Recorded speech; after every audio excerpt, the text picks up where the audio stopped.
Hello, everyone. Welcome to another edition of the It Doesn't Matter podcast. And we've got myself, Strapbacks John, and we've got Poppy Platino, the Dominican Dream, baby. And we've got the notorious one, Dom. Boom.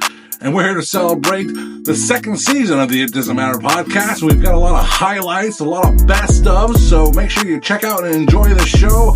Follow us, subscribe to us on YouTube, Instagram, X.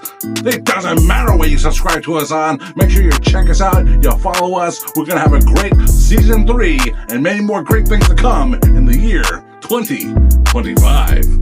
And the ending of the actual match, you know, with Drew hitting that fourth Claymore and pinning Seth, it all came together, man. It all came together. You know, the Drew McIntyre being the pandemic era hero, carrying the company on his back through that whole experience, you know, and then he was supposed to get his moment in Tampa against Bobby Lashley, but Bobby Lashley is 1 month in as the WWE champion, another guy we also wanted to desperately see as the world champion and get a push. And it was a tough go. Lashley retained. Drew did not get his moment. And then, you know, he faced Corbin the next year. Wasn't as pushed as he was. And then, you know, he kind of had a thing with that triple threat with Gunther and Sheamus last year. Great match, but still, he didn't win. So and then Clash at the Castle, Drew getting screwed out of all the big moments to win the world title in front of a large, huge crowd. So here was his chance. Here was his chance again. Would it actually happen? He wasn't even supposed to be in it, you know. And Drew McIntyre doing his best work. You know, Drew McIntyre was a guy on my personal list of guys I just hated. I absolutely just hated anything about him. And through his work over the years, he transformed that, and I became a fan of his, which is a credit to him. And so, yeah, so when Drew won the title from Seth here, you know, and this is part of WrestleMania. This is part of why we go, why all of us go. We get the feels, you know, we believe it's real. We believe what's happening in front of us. We could spend all year long sitting at our home in the whaling city of New London or wherever we live and just live our daily lives. Things happen to us for good or for bad, better or worse, you know. But when we go to WrestleMania, when we're there in person, we feel it. We feel all the emotions, you know. So I felt the emotions. I was like, yes, all these things I just said in the last 2 minutes, seemingly 10 minutes, you know, it all came together. I'm just like putting my hands up to my face and to my head and just like he did it. He got his moment, you know. Yes. And then this guy, Damian fucking Priest, with the briefcase. His music hits. He comes running out. Did you think a chance that he would do this? Of course, he can do it at any time he wants to. This guy comes running down the ramp with his music, with the briefcase. You know what he's going to do. You know what every Money in the Bank winner has done and what is about to happen. But didn't you just listen a second ago? I'm still here. I'm still with Drew McIntyre, man. Here comes Damian Priest, a guy with his own story, a guy who was not going to get pushed, a guy who was never going to reach the mountaintop, a Ring of Honor guy, Punishment Martinez. This dude is getting his chance to become the World Heavyweight Champion. Here he comes to the ring and he's going to win because look at what CM Punk did. Okay, he tripped him up. Drew is banged up, gets him in, and you know, you didn't know what that move was called. The choke slam. I called it as I can't breathe in my seat, standing up. South of heaven. South. It is now time for your main event of the evening. Yes, please. All right, we have that bum, Eddie Kingston, taking on Kevin Steen. Oh man, I had a lot of respect for Eddie Kingston already at that time, and then watching him come out like this, knowing where he ended up, man. Good shit. I'm just finding out that this shirt changes color. Changes colors. Yellow, white. Dirty teeth, white. Dirty teeth, white. So seeing this promo with Eddie Kingston and Kevin Steen, Eddie was a great talker, man. He's still to this day still a great talker. Listen, on the DVD they said edited Eddie Kingston promo, and I watched it. I'm like, what was edited about it? There was nothing edited. They blurred out some F-bombs. Sorry, Dom. Not on Honor Club. Yeah, they did. I heard some. Oh, they probably. No, they said he was allowed to say what he wanted. Okay. He dedicated his match to his boy Sweeney. What's his name? Larry Sweeney. Larry Sweeney. Not Mr. Sweeney. Larry Sweeney. Love you, Sweeney. Yeah. I I've looked him up. forgotten more football than you'll ever know. So I looked up who this Sweeney dude is. Sweeney, he was a trainer, he was a wrestler, and he committed suicide at the age of 30. He hung himself with a turnbuckle rope. He died in the ring or outside of it. Jesus. Yeah. That's Sweeney. I mean, the King of the Bums, he ain't win the match with Kevin Steen, so. You said you were not familiar with his work, right? Larry Sweeney? No. Hell, all three of these guys, Sweeney, Steen, and Kingston, I wasn't familiar with their work. Well, I'm sure you're familiar with Steen's work now. Oh, yeah. And the Bum. But in Sour, Larry Sweeney was one hell of a manager, and that's a common theme, I guess, in Ring of Honor, talking about, Julius Smokes and Prince Nana and the Truth Martini and and Sweet and Sour Larry Sweeney. He was in the business, in life, and in Ring of Honor for such a short period of time, but did a tremendous job, a tremendous impression for the time that he was around. So it is sad, a lot of the stories in pro wrestling about the the sadness and the depression, and hopefully you just keep going, fight your way out of it. Will Ospreay. So hey, Eddie Kingston fighting for a good cause here, but unfortunately sometimes Hart wants more than they can achieve. Yeah. Eddie Kingston can't win the big one. At this time. No, not for a long time. For a long time. But at this time, he was a Grand Slam champion. Was it Chikara or whatever he was? I don't think it was a Grand Slam champion. It was just a Grand Champion. I think that was like a championship that they made. It was called the Grand Champion. Oh, man. He was the top champion in Chikara. Because he was the Grand. Let me stop. Oh, Lord. Before he whipped my ass. I love the graphic. He's 215. I said, get the fuck out of here. 215 my ass. Oh, wow. I said, no way. I'm 230 and I don't even look like that. And the thing I remember most about this match was, when they did the table spot toward the end of the match, and they turned the table upside down the wrong way. I could hear him. I don't know if you could hear it on the TV, but I heard it right there in front of me. It's like, yeah, he was just like, oh, I can't move. I can't feel anything. I can't move. I think he was selling it good. Yeah. He was selling it good. Great. Eddie Kingston is good. He really is. Underrated. Yes, he is. And, he got an offer with the E, but he would definitely have to tone down a lot of things, and you can't take that from him. You can't take away the way he talks and the way he fights. He's a street fighter, basically. You can't. No, his promo alone, he'd be able to do commentary down the road if they ever allowed it. But they wanted him to be a trainer. He's like, nah, I still got something left in the tank. He was young still at the time. He was like, what, 28 at this time? At that time, he was like... Yeah, we're the same age. So, yeah he was 28. He's still young. Why would you... Man, I agree with him on that. I just remember talking to Homicide after a show. And, they're all part of the same ilk, those guys. Homicide and Eddie Kingston and so on.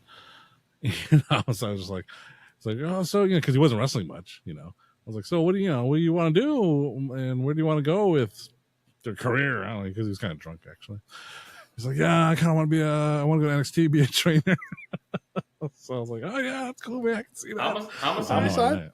Yeah, Homicide, yeah. Shoot, Homicide needs to be a trainer. He needs to get trained. You see his stomach now? That shit crazy. I was watching them at GCW a couple weeks ago. The Notorious 187 Empanada. Oh, my God. Yep. But Yeah, I did enjoy this fight right here. They brought it to you. And when they was fighting on the ringside, and then Kevin Steen had a little altercation with the fan. I remember that. After the match? I remember After the match, yeah. Oh, man. Like, we still talking like, yo, was that a plant?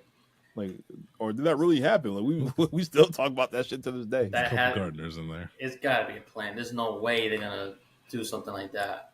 No. And get away with it. So this is 2012. When did Owen sign? E14? Yeah. Well, Steen? Yeah, so yeah, because I think Sammy just said he's got his 10-year anniversary. So, yeah. It's about 2014. 2014, yeah. With Kevin Steen would hold the title for another year, until like Supercard of Honor the following spring, which would be WrestleMania 29, which makes sense that Ring of Honor would have a show in New York, and that's when Jay Briscoe fucking won the Ring of Honor World Title out of nowhere. And yeah, then Kevin Steen would just kind of linger on the Ring of Honor roster for the rest of the year, and yeah, you go 2014, sign him up. And 2015, he made his main roster debut.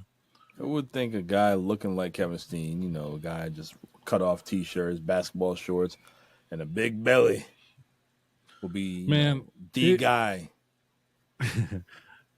Try a lot. 2 times on this show. Well, the first time. It doesn't matter. I don't know. I'm about to say when. I thought it was the second time. Anyway, but yeah, having seen these guys, Kevin Steen and El Generico, final battle, one of those years, twice actually, I think. One of them was a fight without honor, and the next one was in Total Ladder War or something like that. So they fought twice at Final Battle. They had a lot of matches in WWE and NXT. But the most significant one, the first significant one, was WrestleMania 32. They were both in the Intercontinental title ladder match, opening the show. Fucking Kevin Owens comes out, Sami Zayn comes out. I'm like, my God, I just watched these guys in the fucking Manhattan Center, man. I've seen these guys. Look at where they are now. These guys went to WrestleMania 34 in a tag match against Bryan and Shane McMahon. They would fight in Tampa. Did they fight at WrestleMania again? I don't know. I thought so. Didn't they fight at the Tampa WrestleMania, the COVID 36. when they came back, right? Yep. 36. I was just watching I was just watching something the 24/7 or whatever the hell they call that show, the documentary on that COVID mania. Yeah. And I don't know, I just flashbacks, and of course, Kevin Owens. Stone Cold Steve Austin main eventing, getting him out of retirement. Yep. Getting a trust. Also featuring that weekend, one of my favorite matches, him and Sami Zayn and Johnny Knoxville. And the very next year, main eventing, tag team action, main eventing, night of that year's WrestleMania against the Usos for the tag team championships. How far have these guys come from places like the Providence Civic Center? You know what I'm saying? Very proud of these boys, these guys. And then people have the gall to say, fuck Ring of Honor. These guys are a bunch of losers. Well, some of them are, but some of them are not. And some of them you're buying the merchandise of. You fucking mark. I'm taking some notes right now because it seems like I got a few more episodes of Wrestling That Made Us featuring John Lee, some Kevin Owens, and some Sami Zayn. Man. That show's falling off the rails, if you ask me. There's no quality control on that show anymore. That show's going up. Yeah, up in smoke. But yeah, them two dudes, El Generico and Kevin Steen, they became huge top acts, huge acts. Yes. Still to this day in WWE, you got Sami Zayn, recently the Intercontinental Champion. He's putting over Braun Breaker, and Sammy's going on to, whatever his next chapter is. Kevin Steen, Kevin Owens, he's going for the WWE Championship against Cody Rhodes. Ric Flair said he thinks DDP should have never won the world title. He never deserved it. He wasn't world title material. I do disagree. But at the same time, at the time DDP won it, he was not as over as the previous 2 years. It was more like I don't want to say gold watch, but it was a gold watch 2 years after you retired. Something like that, like kind of like when Booker T won the world title in WWE in 2006. Man, he was hot in 02, 03. He was hot then, and then he had a heel turn in 04. He could have won it there, but no, they kept. They finally gave it to him in 06. By that time, and he was a heel. It's like, I don't want him. I don't care that he's a champion anymore. I cared 2 years ago. I don't care now. So DDP at this time, he got away from that People's Champion character, and he was just transitioning to something else. And so he was not as over. He deserved the title when he was super over. He was not super over here. He shouldn't have gotten the title here, but he did get it, and as a fan, was happy that he finally got it. Got his flowers. It's different, Cody Rhodes' storyline, the 2 year plus 3 year storyline that culminated in WrestleMania recently. That's quite an exception. Yes. DDP wasn't able to finish his story at the appropriate time. Cody Rhodes did, so it can be done. But at that time in WCW, hey, you know what? All bets are off. Goldberg lost the title in a funky way to Kevin Nash. Then it got funky all the way to Ric Flair dropping it to DDP, and then they would get funkier, and DDP would lose it to Kevin Nash the next month. Oh my God! So, hey, you want to play? You want to play the game? Let's play the game. Let's see. World Title History. WCW 1999. I feel like we did this before. Yes, we did. But let's hear it, because the Dominican Dream needs to hear this, because I booked it. No, I did not book the show, but I want to hear it. I think I'm going to be wrong. But anyway, Kevin Nash enters the year. We're talking about January 4th, right? It's the Tokyo Dome. No, just kidding. That'd be 5 stars. Kevin Nash enters WCW 1999 as the World Heavyweight Champion. Finger poke of doom. Hogan wins the championship. He drops it to the Nature Boy Ric Flair sometime. I think they might have swapped it back and forth, but in the end, Ric Flair had it, and he drops it to DDP here at Spring Stampede. DDP would drop it to Kevin Nash the very next month at Slamboree, and then excuse me, Kevin Nash would lose it to the Macho Man, and the Macho Man would hold it for one night when he lost it to Hollywood Hogan. Yep. The return of Hollywood Hogan after he got written out of storyline that this very Spring Stampede.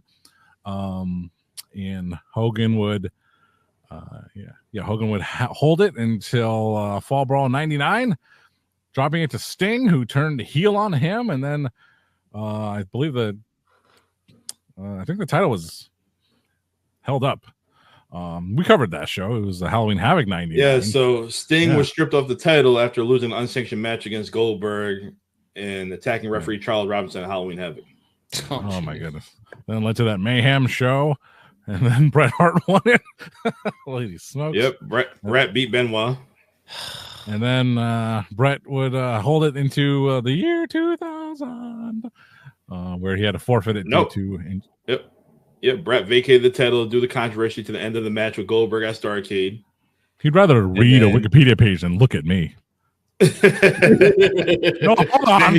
Yeah, go ahead, John. Wait. No, you're right. Yep, you're right. Got it. Yep. Okay. Yep. He's just fact checking me. So yes, it's all right. No, it's not all right. But you're right.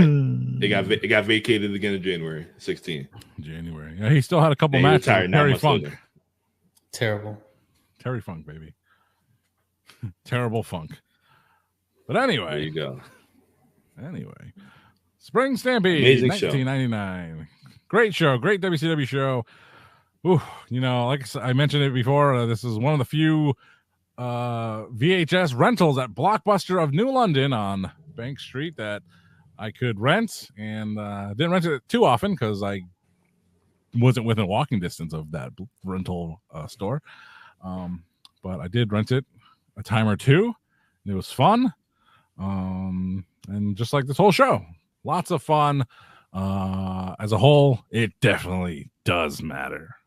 And I second that. It does matter. Fingers disappearing. Everybody watch this show. Check it out on Peacock. was a fun show for WCW. Our next match, we have Triple H with China taking on Do Love. Ooh, so we that see was- Triple H inside the ring with China, and he's standing there. Next thing we see Do Love on the Titantron talking about falls count anywhere matches don't work for me, Leia.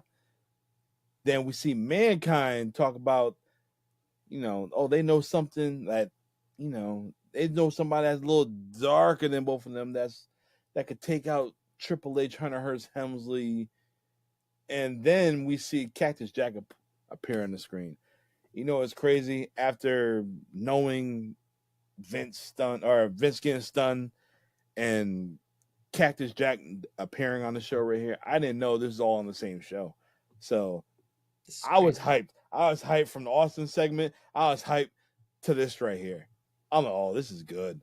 This is just a good hearing that. show right here. I have to go back and watch this now. You know the promo, seeing all three Foley characters on the screen right there. So I thought it was a different night, though. I didn't think it was all. I didn't think it was the same thing either. I did not know, John. This is a good call right here. Good choice right here. Strap facts with the ace. Yes. I provide, and John chooses, and Platino chooses, and I keep choosing bad. So you guys get the good, the bad, and the ugly. I don't think we have any ugly shows yet. Dom gets them all. Damn well we got ugly. We've gone ugly. Yeah, ECW December Dismember. Yeah. That gave us the ugly. Oh Lord, but John. This is a good choice of a show right here. And yes, all right. Back to the match, or back to the segment. We see Cactus Jack. He comes out. They play the Cactus Jack music, and Triple H, when he sees Cactus Jack's face or him appearing on the Titantron, all you hear is who's it? Michael Cole, or not Michael Cole? Jim Ross. Like, I thought he was dead. Oh God! Ain't no way you ain't killing Cactus Jack. Or Jack Hawk. Was it Jim Ross or the King? I think it was JR. I want to say Jared wouldn't say that. I feel like that's King saying it that. sounds There's like no King. way. I don't know, but I really want to say it's JR. I don't know. I just one moment here. Like, so after the Fall Brawl incident, Tony Schiavone walked off Monday Nitro, because he was so devastated that Ric Flair got turned and got his head smashed in the cage, and he just couldn't, he wanted to be a professional, but he had to walk off the set, and he couldn't do his duties as lead announcer of Monday Nitro, and that was either the Nitro after Fall Brawl or the next week, because the one we reviewed tonight was week 3, right? From that 2 weeks later. 2 weeks later. Yeah, 2 weeks later. Yep. Oh, okay. So maybe it was the night after Fall Brawl. So Jim Ross, after Vince McMahon got stunned, JR throws a little shade at Tony Schiavone, which is funny because they'd be working together in AEW later. JR's like, just because the boss got stunned don't mean boo-hoo. I want to go take my bag and go home. It was so funny. Unless you caught it, unless you're like, oh, they're just doing a wrap up. They're just talking. JR said that, and I caught it, and I was like, oh, they used to do those little digs back then. That's the same as saying Mick Foley. That's gonna put butts in seats, or the guy that they would do those little things. JR did that, and I thought that was hilarious. Boo-hoo, I ain't going anywhere. I ain't going to pack up my bags and go home. But I had to throw that in there before we wrapped up this episode. Oh, Lord, that's funny. I love that stuff, too. Oh, man. that's funny. All right. The NWO and DX used to do that, too. They shout out each other from different shows. Like, what up, Big Kev? What up, Scotty? And they're like, what up, Trips? What up, Sean? Like, what? You never caught it, if you wasn't paying attention. Yes. All right, so that's funny. We get a falls count anywhere match between Cactus Jack and Triple H, and Cactus Jack comes out to the ring and he hits Triple H with a garbage can. He dumps the garbage out on top of Triple H. He slams him on the concrete. Then at some point during this match that Chyna's gonna get involved, and she's messing Mick Foley up, close him over the barricade. And this is a hardcore match right here, and it was real entertaining. Chyna doing everything to help Triple H out, takes the chair, she hits Mankind or Cactus Jack. Cactus look at her. He takes the chair. Triple H pushes Cactus Jack right into China, right into the ring, to the stairs. China's laid out. These dudes banging through the aisleway to the top of the stage. They bring back an old school table, which would look like just some damn wooden table. They got a table. Cactus low blows Triple H. Hit him with that pile driver that I love when he grabs him by the drawers and just grab him down just like that. 1, 2, 3. It was ugly ass pin. Cactus got the win. It was a fun match. The fans are chanting for ECW, and yeah. I gotta say this before the show's over too. I think Mick Foley was probably one of the MVPs of this era too, man. Of course, he was always in the mix with everybody. Austin, Shawn, Taker. I wish he never got a chance with Brett because Brett was gone, unfortunately. But man, talking about MVPs and guys that elevated other guys in that era. If Mick Foley's not one of your top guys of this era, you're missing out. You got to go back and watch a lot of his stuff. He really elevated everybody he worked with. So we may not like him up to that level like Stone Cold or Triple H or Rock, but if anybody's gonna be like a wrestler to watch for this Attitude Era, I'd recommend Mick Foley. It's not like he had the most technical matches, but when he put on a show, he put on a show. I have to say the Mount Rushmore of 1997 in WWF. Stone Cold. Yes. The Undertaker. I agree. Mankind. Or Mick Foley, excuse me. Yep. And Shawn Michaels. Yeah. I have to say. Them four dudes, they held it down with a great surrounding cast. Yep. And when you surrounding cast like The Rock, Triple H, Bret Hart, Owen, unfortunately, he didn't get to the level he should have, but he did. Broke Austin's neck. Stupid. No. John, would you agree? Would you say them four dudes held down 1997 for WWF? Can you say him again? Stone Cold, Shawn Michaels, The Undertaker, and Mick Foley. I was trying to think of. I was gonna do exactly what we're doing right now. But I would take Mick Foley out and replace it with Bret Hart. Bret Hart was 1997 WWF, like without a doubt. It's Bret and Stone Cold first. Yeah. You can put Shawn Michaels in there because he was a revolving thread throughout the year, and did they have the fourth? Did I say Undertaker yet? Undertaker, he was the champion for the middle portion of the year, so he was there up until the end, because he had that feud with Kane burning up. So Mick Foley in 1997, he had a big transformation, but you could say it was a transforming year for him and Triple H, because that's when Triple H was transforming from whoever he was to who he would become, beyond the DX leader and so forth. So I'd put him in a different Rushmore than the primary one. So the first one was, Undertaker, Bret, Stone Cold, and Shawn. The second Rushmore would be, Foley, Triple H. I don't know. You can put Owen. As we record right now, I'm going on the It Doesn't Matter podcast Facebook page. I'm asking the fans who was the Mount Rushmore of WWF in 1997, and I can't wait to hear what they have to say. It's gonna be interesting. Yes. DM him. No, put it in the comments. No, when you do put Bret in there, I agree because of that great match in. I put him first. Like there's no 1997 WWE without him. Like I agree, but I don't know. It's him and Stone Cold. One and two. Just when this shit ended, I was by then. It. WrestleMania 13 was already here. 97. Yeah. Okay, so then I might have to put him in there. Excuse me. I just feel like his run as champion at the last run is just. Oh yeah, it was shit. It was. That's why it's hard for me to put him in that Mount Rushmore, but that's not his fault. I mean, he still made bad booking look good.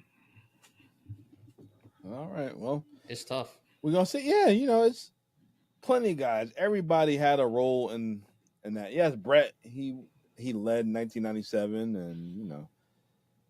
But there's 3 guys you can't take off, unfortunately. Yeah, it is what Austin, it is. Austin, Taker, and unfortunately Shawn. You jerk.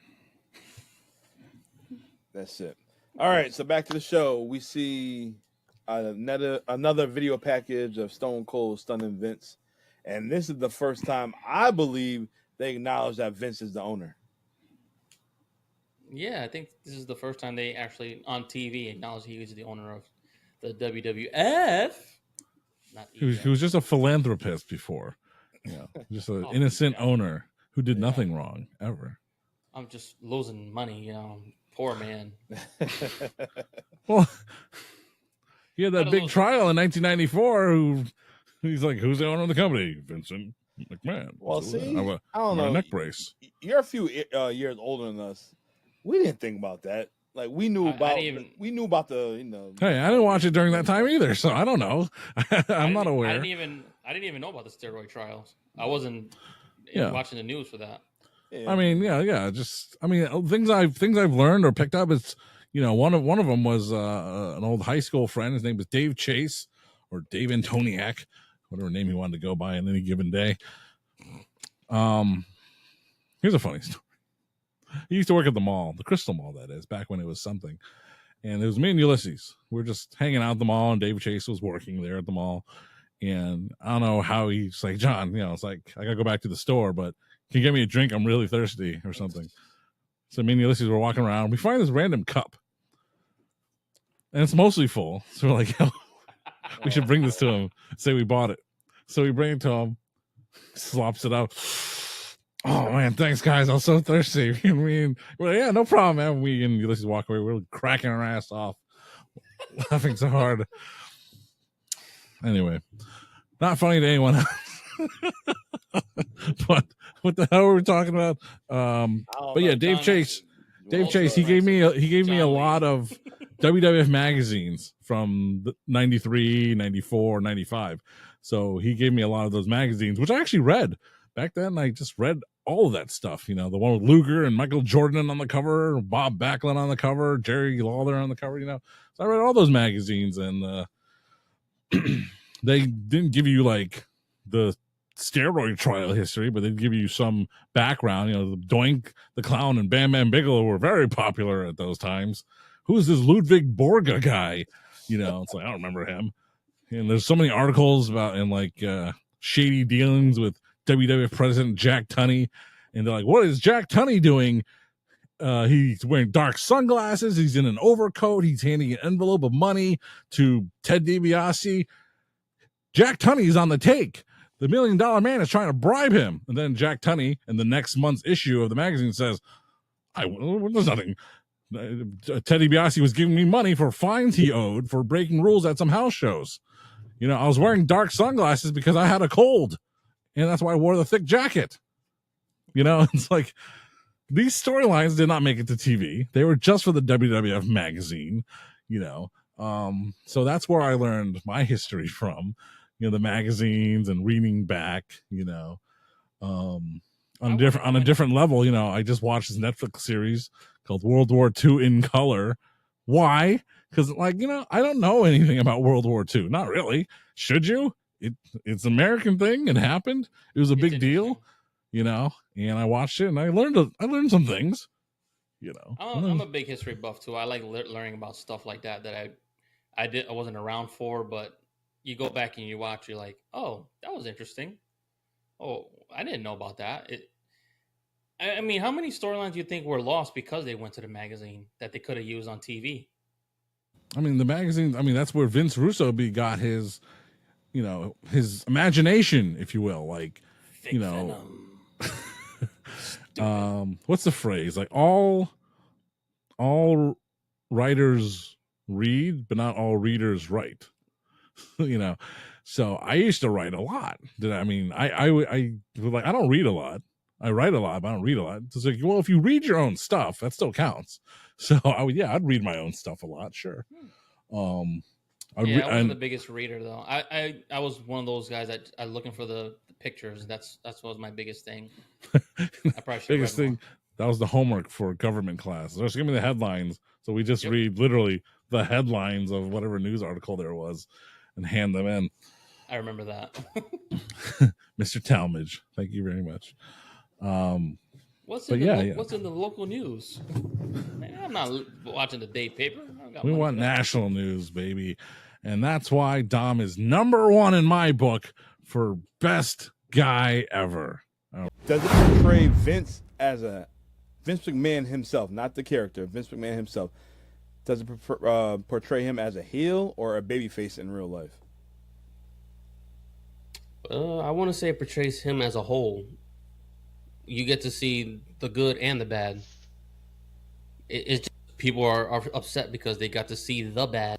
I'm sorry. I mean, I know you work with the man and he's brought a lot of money to you and you feel some type of loyalty to him, but a bad man. I'm sorry.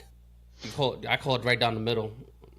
I've met a lot of people in my life, and if they've done a lot of BS stuff that I don't co-sign with, I'm just gonna call it out. Like, yeah. So I won't get paid no more because I went against the boss. At least I was being honest. I think it portrays him as a heel. I think it still shows him to be a heel.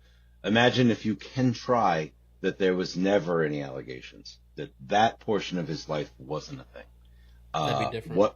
What would this documentary show you? It would show you, a crude businessman, a shrewd businessman, and a crude person at times actually, but a shrewd businessman.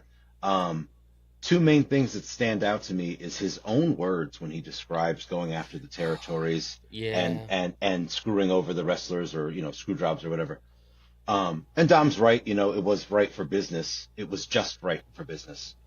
But to hear the way he talks about it portrays him as cold.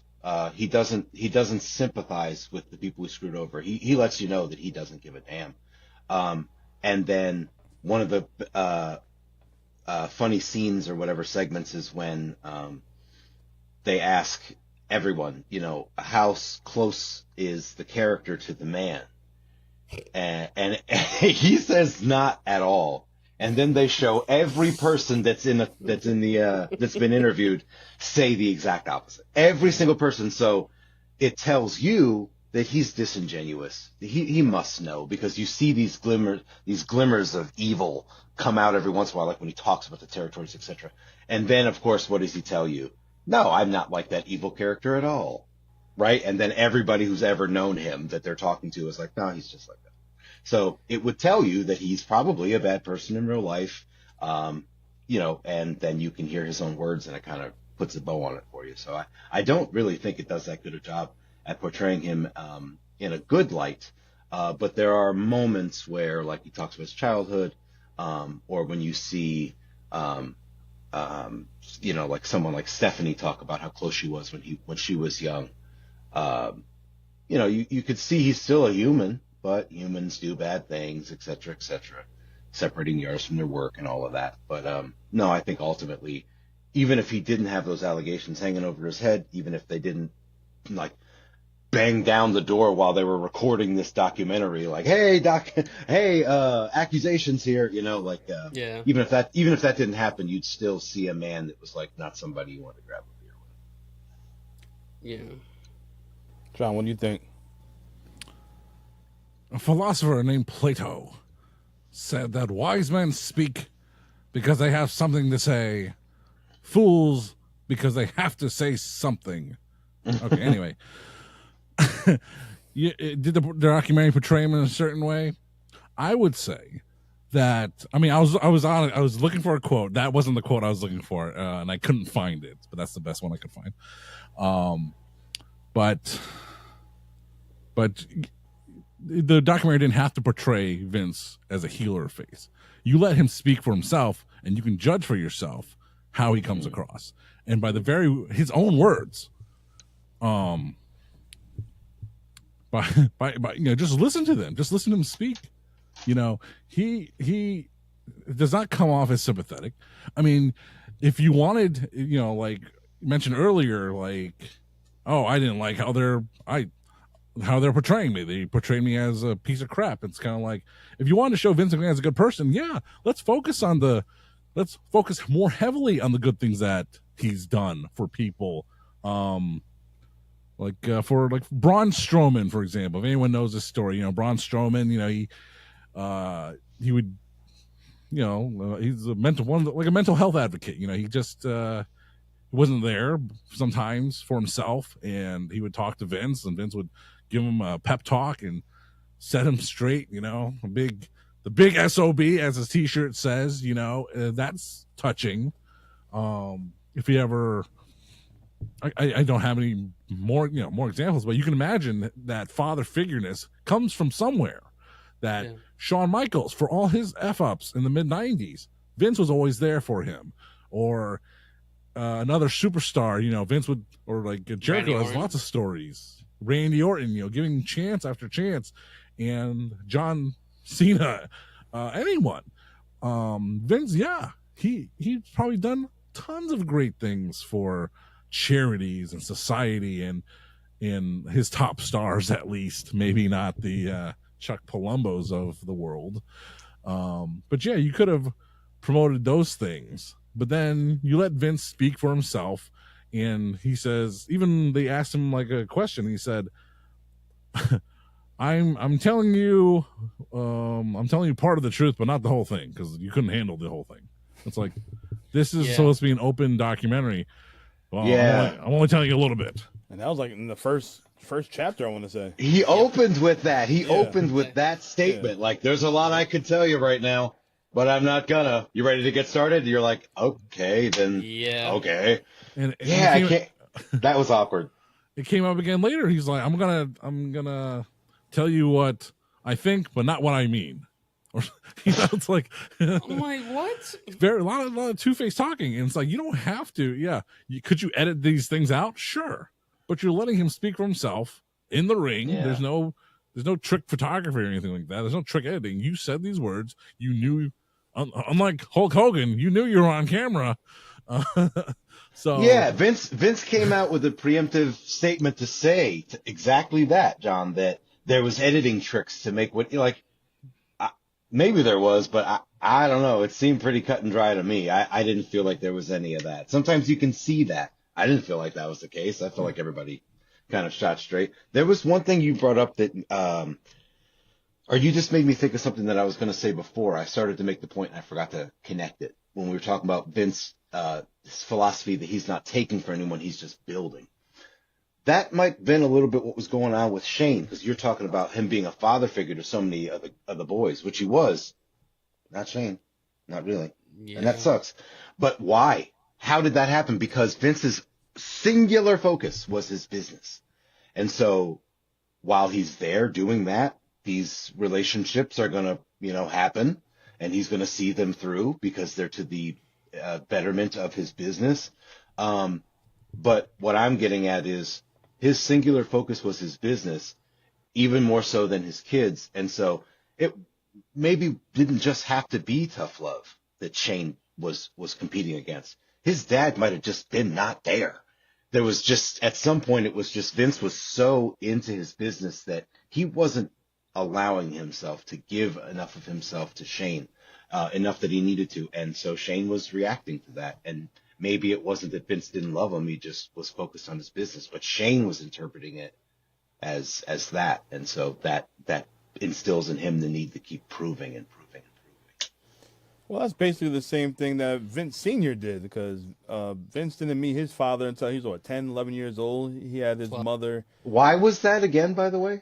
They never explained it. Yeah, basically said his mother did something like towards him. I'm not going to say like molest him or anything like that, but and his stepfather abused him and whatnot, and then he just came into the picture and basically he didn't get the proud, like I'm proud of you moment until I think after WrestleMania 1 was successful, and then he didn't get the I love you dad or I love you son until right before he died. Yeah, literally like the day before he died. So that's like the only time you've seen Vince really show emotion. Like maybe that's the way that he was brought up.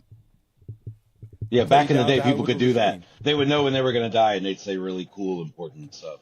And then they would, like it seems that way. Like his last words were, "That never happens anymore." I feel He's like, I'm finally gonna tell you I love you, son, and then you're gonna bury me tomorrow. Thanks, Dad. Like, oh, thanks. We have, and then the next day, like, this guy freaking died, and he. That's horrible.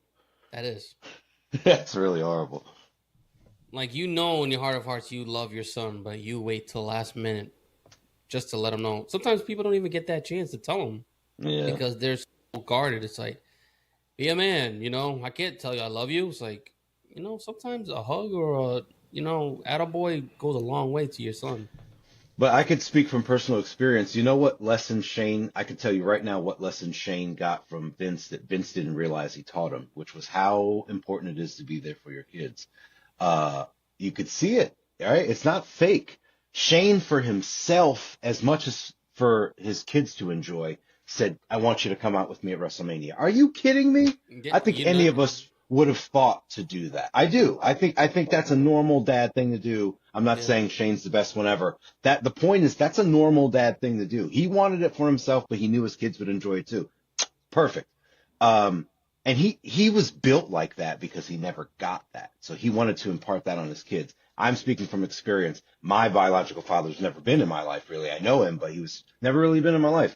So I never really realized I internalized that in this way. I never really wept about it or anything, but I know damn well how much a kid can benefit from, you know, a presence, their dad's presence in their life. And so that's all I'm saying. That's why that kind of stuff stands out to me in the documentary. Shane could have just simply been reacting to the fact that his dad wasn't there. Doesn't matter. He lives in Vince McMahon's house. Vince McMahon ain't around. Yep. It's true. It sucks. I feel like in the earlier chapters of the docuseries, Vince was on the, you know, I'm not gonna say babyface side, but they showed sympathy for Vince. But then, like, towards the later segments, you see like how cold Vince was, especially with the whole Owen Hart situation. Yeah. So I can say we all agree that after Owen's tragic fall, the show should have just been done. It should have been done. That's another thing. Nikki agreed with me, and we actually shed a tear. She's like, "Damn, this is like someone's brother." Yeah, you family. see blood right there, and you continue the show. That's so right. And it's crazy. I never noticed the blood on the ring like that. And I watched that show plenty of times. I never noticed it until they showed it. I'm like, wait a minute. Yeah, only in the last couple of years did I actually hear that fact that there was blood still on the mat, but I also have never seen it. There was a couple clips that you could see from the documentary. The Rock was like resting near it, and at one point you could see the Undertaker look at it and get shaken, which we don't ever see. But that's what that was. I mean, fuck. He heard about it minutes ago. I mean, they all, oh my gosh, man. That is crazy. That's crazy. That's crazy to think about. That would never fly in this day and age. And the shit that he said, if Shane was splattered, or if he was splattered, or whoever was splattered, or whatever, just, all right, get me out, let the show continue. The people didn't see. Yes, they did see. Whoever's inside that venue, they seen the cable, you know, snapped or whatever happened to it. Mm-hmm. And Owen tumbling down. Yes, we didn't see it on TV, but like, yo, come on, man. And then his best friend at the time was Jeff Jarrett. He's seen his buddy get rolled out right by him. Then he had to go cut a promo. Oh yeah, yeah. And then Deborah, she's crying like, how can you be serious about these are my puppies? Like, no. Yeah. How do you do that? Like, how do you have your guys go out there and continue on? I'm not sure when that match was supposed to take place. I'm not sure it was early in the night. I'm not sure if they had like 3, 4, 5 matches left after that. But like, how do you continue on from that? Let me ask you this. I'll ask the group this. This happened to Owen Hart. I think we kind of understand a little bit of the dynamic that Vince had with not just Owen, but, you know, the Hart family. What if it was a top star? What if there was a malfunction with Stone Cold's one of the numerous vehicles this man drove down the ramp? It almost happened actually with the Corvette. So that's my question. If somebody who was at the top was injured, would Vince let it go on, or did he go, it's only Owen. We got a main event to get to? right? But let's say Stone Cold was in the main event, but to hype the show up, somewhere in the middle of the card, he shows up with some vehicle or something, and there's this kind of issue. You going to go on? Do you think he would go on? He lost his main event. Would he go on? I think he would still go on. He would. I think so. With no main event? Interesting. He'll change something. Yeah. He'd look in the background and be like, all right, Stone Cold's not here. Who's here? Taker, Triple H, Rock. Get out there. And that's an even murkier, that's an even more cold decision because, that's an acknowledgement that there was something wrong, but you won't acknowledge what went wrong. Yeah. So it's just like, with Owen, everyone was pretending it didn't happen. He didn't really ask anybody to lie about it. But if you lose somebody in your main events and you got to go out and pretend that like you said, okay, no more Stone Cold, but we're going to throw in Taker. And we just got to pretend that we're into this because he's here for a specific reason in the storyline. And this makes sense. That's crazy, man. There's one reason why I love Paul Heyman back in the day, because something happened in his show one time, and he went out to the crowd and told them, listen, I was supposed to have this guy wrestle this guy. He didn't show up, or he's injured. So unfortunately, I have to replace him. And he didn't mess around with the crowd's emotions. He told them the truth, and they was like, thank you, Paul, for letting us know. And the show went on. I mean, completely different situation, but come on, be a human for once. Yeah. These guys are all shaken. How the hell does the show go on? That is a crime scene right there. You had a tragic accident right there. How? Get the caution. Let's get some more DNA out here. We need to spill some more DNA out here. What? Get everybody the fuck out. I'm sorry, an accident occurred.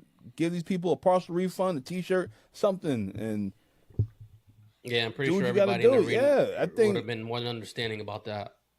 I think it's just another, at that time, is another relic of being a private company. If they were public at the time, no.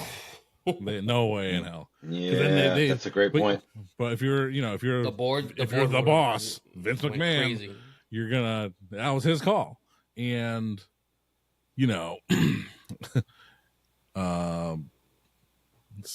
this is a very tough call, and in hindsight, you could say, it was a bad call, and I don't think anyone besides Vince himself says that was a good idea to continue the show. Only he, I think, right now would still say that.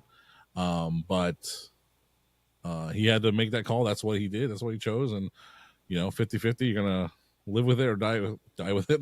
And he had a lot to consider, a lot of refunds to consider and giving money back. I mean, yes, people would have understood, but as a businessman, that's something he didn't want to do. But hey, he made a decision. In the moment, it was not a good one, but he made it, and that's another legacy of Vince McMahon. He's the word. He's the word. It's over. Sean Mooney interviewing Nailz. Strap, you want to tell the people who Nailz is? He's Kevin Kelly, future Ring of Honor announcer. No, wrong, Kevin Kelly. But this guy, he was intense. Yeah, he was. And when Randy, hey, what's going on out there? He loves guys that are intense. Kind of looks like him. No, just kidding. He doesn't look like him. But then this guy would have like a fucking 10-minute promo. More like Mitch. Scaring the hell out of the announcer there. And he would just going on and on and on. And it's like, and he has to be PG in an era where it was PG. And it's like, I really wish he had that. He was a part of that Attitude Era where he can just go off. He had that villain voice to him. He did. I was like, was he in like a horror movie or something? Like, I'm going to get you. I'm like, what the fuck? This is why I chose this, because this is my child right here. We seen Nailz on the microphone, said, I've been locked off for 2,700 days plus, blah, blah, blah. I'm going to climb the pole and want to get that nice thing. I'm going to break both of your legs, and then I'm going to take that nice thing, and I'm going to shove it down your throat, and then none of your CEO buddies are not going to be able to recognize you. Like, oh my God, like, this shit is believable. I can't wait for this match. He was innocent. That shit was believable. Yeah. He was innocent for all those years. So one thing I do like about his in-ring performance is that the way he would get a guy to the corner and double choke him. Yeah. Like I've seen that move in a video game, Terminator, Rise of the Machines. Like it's just like they're just jockeying for position in the game, but like him doing that kind of choke is like that's real. Yep. That's raw. That's not wrestling. Yeah. So our next match, we have Curt Hennig taking on the Nature Boy, Ric Flair. And Curt Hennig comes out in Ric Flair's robe with no sleeves. It's hot. But Curt Hennig is your United States champion, and he's dragging that title like he's Eddie Guerrero. Platino, did you notice that title? Yep, that was the cruiserweight title. Damn right it was. That was not the United. I'm like, you are not gonna fool me. Because you have that title, and I'm like, wait, that shit do not have no red on the corner of that damn title. Nope. I said, oh no, he forgot the belt at home, and they just said, all right, just bring something out there. See, this is why WWE carries the belt. Go ahead, leave him right there. See you in the next city. That's it. That's probably the best thing. Pick up your replica and carry that around for the fans. Fuck that! Like, come on, dude. That's just silly. tough. Like what Hulk Hogan told the Giant, you gotta wear your belt in the airport. You gotta let everyone know that you beat Hulk Hogan, brother. Sting What was a like, fucking rib. Sting's like, what are you doing? He's like, what do you mean? I'm checking in. So why you got your belt? Oh, you got me. You got me. Oh Lord. Yep. One more for the bad guys. Hollywood scum, Hogan. Ooh, yeah. I hate your guts. I hate your guts. Got a ton of those new Hulk Hogan action figures also at the same Target. I'm not gonna lie though, I like that T-shirt he had in that show. What show? For this show, the Hollywood Hogan shirt that he had. I don't know, that was different. Oh yeah. Yep. Wow. All right, so back to this match. Platinum, what's your thoughts on Flair and Curt Hennig? It started off the way it should have been, like no pomp and circumstances. Just get in there, get it, fucking chop city, like a chopped cheese, just everywhere. Typical Ric Flair match, obviously though. Just I love Rick, but I see what Brett was talking about now. Now that I pay attention more.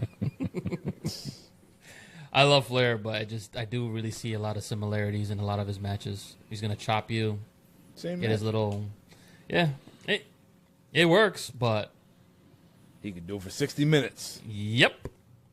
Woo! But I gotta give Curt, man, he oversells like crazy. I'm like, man,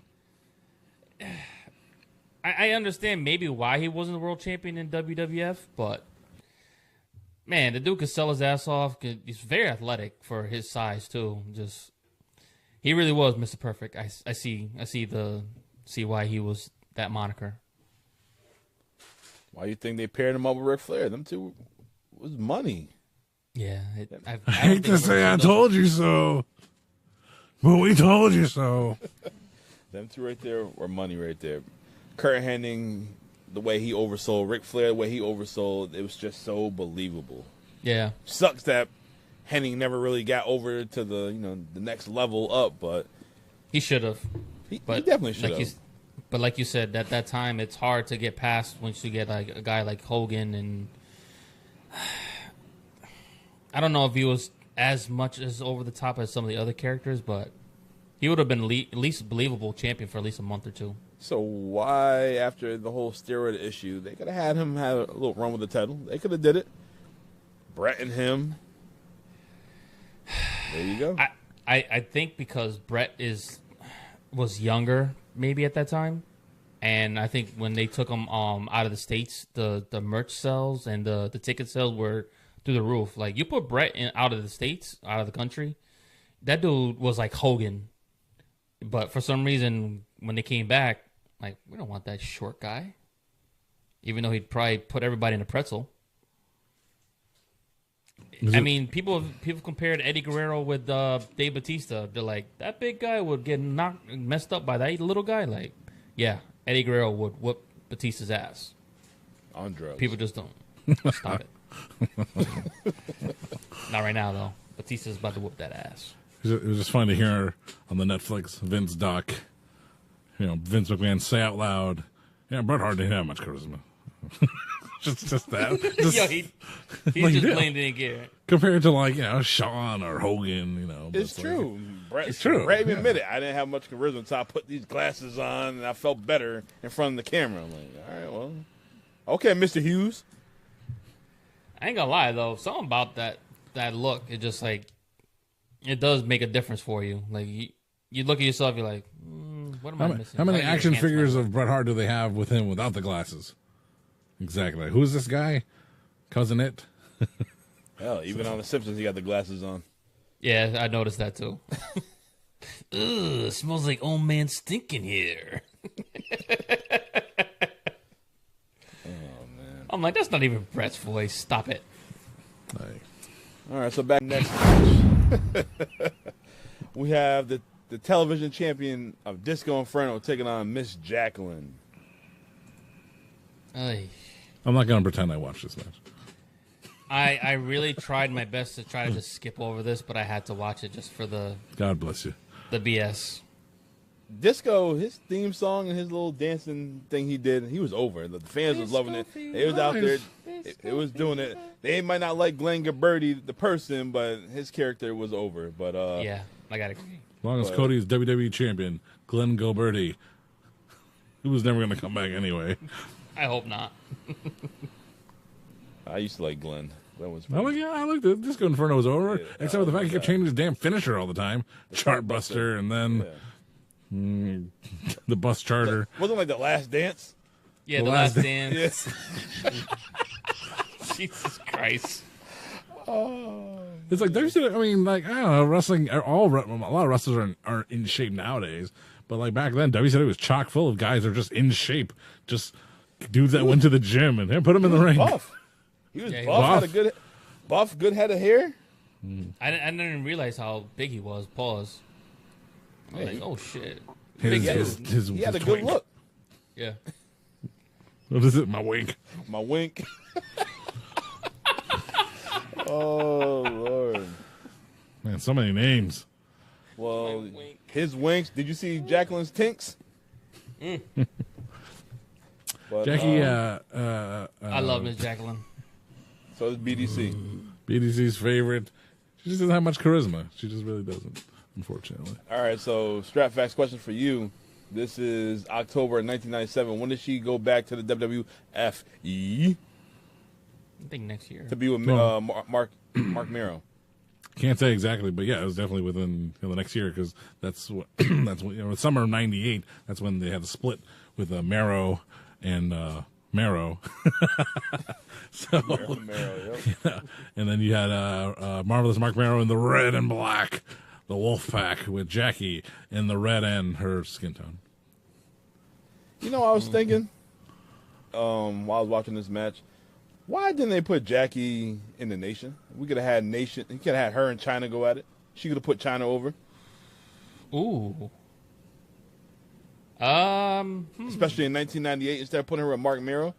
Was the Nation was still like cohesive unit at the time? They weren't like with the Rock and Triple H. SummerSlam 1998. Alternate universe, I guess. I didn't even think about that. Seriously, why did they do that? That would have been real good. Well, they didn't highlight the women like they do nowadays. So maybe if this was like now, Jacqueline probably would have been in there. Well, probably Bianca Belair now, if anything, or Jade. But yeah, Miss Jackie probably would have been in the Nation right now. Yeah, I don't know why they didn't do that, but that's a good question to ask. Get her on the podcast. Miss Jackie? Yeah. But she gotta have a good wig on though. The one she had on at Bad you're not Blood, getting that interview now. And the one on this one, that shit was terrible. Fuck that interview now. You just screwed it. You had it, then you said, and you cut Miss Jackie off. All right, so back to this match. Disco, him being a man, he didn't want to fight no woman. And, he tried to avoid her. He ran around the ring, but Jackie chased him, and she did she used her intelligence, cut him off in the ring, and she clotheslined the hell out of him. She was laying it in on Disco. No. as strong as she could have. Jackie was bringing the fight. She was bringing the fight. Yeah. Stiff clothesline. That what's the Rock's DDT called, John? Laying the smackdown. Laying the smackdown. She laid the smackdown on Disco. Terrible. She hit him with a crossbody off the top rope, and Disco used his weight, tried to get the pinfall, but he got a 2 out of it. And then she kicked him, and then rolled him up. 1, 2, 3. Jackie is your winner. Yep. I know people clown Disco for losing to a girl, but hey, I mean, the way he did it was actually a pretty good job. I got to give him props for that. I wasn't a fan in the beginning of the match, and then like later on, like you said, the way they finished it, I said, all right, it was passable. You know how I feel about intergender matches. I'm not a fan of them. Don't want to see it. I know there's talks of Dom versus Rhea, but I mean, anything with Rhea, I'd watch anyway. So that's, to me, I just don't see it. It's not likely, and then especially seeing Disco and Jackie, the size difference just took me out of the match a little bit. But the way they finished, I was like, all right, I'll let it pass. It is wrestling. Oh, RASSLEIN. That's wrestling. Yes, definitely does matter. And we're going to see some great, pure women's wrestling. This is the dawn of a new era of women's wrestling. And this match right here, this is one of the matches right here that put the women of NXT on the map. Yeah. We have Charlotte Flair. Woo! Defending her title, the NXT Women's Championship, against the boss, Sasha Banks. Yes. Yep. So we have the Four Horsewomen of wrestling, which is Charlotte Flair, Sasha Banks, the man Becky Lynch, and Bayley. The role model. Four women, they held it down in NXT. They brought their talents to the main roster. They dominated. Obviously, Sasha Banks is no longer with the company. She is in AEW, and now she upgraded from the boss. She's a CEO, Mercedes Moné, and she is holding it down. She's been doing the damn thing. She killed it in New Japan, killing it in AEW right now. That girl's money. Yeah. And if you want to watch a good women's match, this match right here, it was like Jim Ross said, it was a barn burner. It was a slobber knocker. It was real good. It was good. I love the vicious side of Sasha in this match, man. I kind of wish that was the same kind of match she would have had with Britt, but I guess something with their chemistry just didn't go with that. Yeah, that shit was trash. It was very disappointing in my opinion, especially knowing that Britt's actually a decent worker herself, but maybe it was just one person trying to lead when they shouldn't have been leading, and it really should have been Mercedes, if anything. I don't know if it was Britt saying, hey, this is my company, this, that, the third, but when you got a veteran like that, sit back, listen, and learn. I wouldn't doubt that. You know, if you have somebody that's been with the company from the jump, and then somebody just kind of comes in, and you have the company kind of throwing all their weight behind them, I can see how you might be a little jaded by that. But at the same time, if it's all about putting on the best performance out there, period, you know, sometimes you have to kind of take a step back. Understand, it's like, yeah, I may know what I'm doing, but this person may know something a little more. And it benefits both sides if you flow off of each other to kind of put the best performance out there.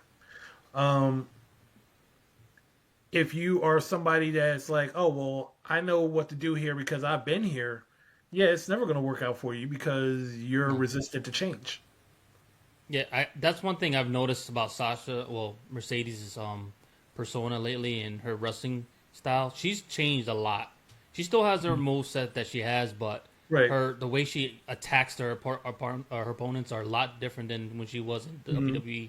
It's more vicious. It's more like there's more meaning to it now. Like she's really turned into that veteran where if you're a young rookie and you want to learn from her, I think you need to just sit back and watch and actually take notes because the roster's still very young in AEW, and there's so much talent there. Sky Blue, you got Julia Hart. Those girls can learn a lot from Sasha, especially being that veteran. You got someone who was a main event in WrestleMania. She main evented Takeover. She main evented Raws and a whole bunch of other shows in WWE. Listen, you guys have just got a cup of coffee in wrestling. You guys are doing well, and I want you to, continue to succeed. But with a veteran president like that, I'm sitting back and I'm just like, all right, let's go make some magic and, put us on the map. There you go. Yeah, Perfectly said right there. Yeah, I mean, ultimately, you look at just look at the history like you just called out. You had Britt Baker. She did some indie work before she joined AEW, but she never really left the States, if that. Yep. You have Sasha. Who's worked for literally the mainstream wrestling company in the world And for she the left on her longest own time. terms too. Left when she wanted to, then went to Japan and learned the wrestling style there, and then hit a few other organizations on the way in to AEW. And you want to tell her what to do? This might ruffle some feathers, and I said this off camera to Platino a few times. Mm-hmm. Everybody say that Charlotte's the GOAT right now in wrestling. For females? Not for me. For females, No. not for me. No, Mercedes. Mercedes. Reason why? Because she's done it. She's done it everywhere. Charlotte is just WWE based. If she want to take her talents to somewhere else and do what Mercedes did, then go for it. Right, exactly. Then I'll give you that. Then I'll give you that status as GOAT females. But Mercedes, Sasha Banks. You're going to piss off the internet, but I don't care. I totally agree with you. I agree too. Say you're the greatest of all time, but if you've never left the States, you can't. It sucks because the whole GOAT thing with Cena, Roman, and all that. Oh, these guys never left the States. It's a little different because that was the only show around. Now there's more shows back. You can travel. Right. And WWE is supposedly letting you guys do what you want to do every now and then. So right. But Mercedes stepped out of her comfort zone. She's like, I'm tired of the BS that's going on here. I want to explore. I want to expand my horizons. And I want to show everybody that I am the best female wrestler of all time. And she did that. And she took titles everywhere she went too. How about that? Yeah. She took titles everywhere she Slam, went. baby. Yep. Grand Slam. And when she's ready to come back, she'll come get that women's US and Intercontinental titles when she's ready. The thing I tell you what, who has she made? She's made a lot of women a lot of money. Yeah. Willow Nightingale. She was already becoming a name for herself, but she made her a bigger name. Bianca Belair. Bianca Belair. She put her over, yep. She put her over 35. Yep. 36. Yep. Yeah. Yep. The first was the first pay-per-view, the first main event with 2 black women in it. Yeah. That's kind of a huge deal. Kind of a huge deal. I mean, and if you think about it, Sasha Banks' title reigns, her single title reigns weren't the best because they literally was like, she was basically transitioning the fuck out of him. Like, she'd win and then within a month she'd lose. And it was her and Charlotte for a minute going back and forth.